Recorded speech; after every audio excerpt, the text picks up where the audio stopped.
तहसील नजीबाबाद इलाके के गांव शाहरीपुर सत्तार उर्फ मदनपुर में आज दोपहर तहसीलदार राधेश्याम शर्मा ने भारी पुलिस दल के साथ वहां पर जाकर अनुसूचित जाति के 47 लोगों को जिनके पास रहने के लिए मकान नहीं थे उनको पट्टा दिलाकर कब्जा भी दिला दिया।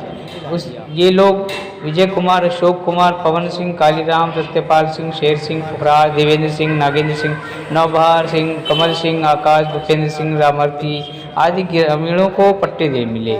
इस अवसर पर तहसीलदार राधेश्याम शर्मा, राजस्व निरीक्षक राजपाल सिंह, हल्का लेखपाल तेजपाल सिंह, ग्राम प्रधान रघुनाथ सिंह, थाना किरतपुर से हल्का दरोगा जागेश गिरी व सुशील कुमार व भनेड़ा चौकी इंचार्ज धर्मेंद्र कुमार व भारी पुलिस बल तैनात रहे।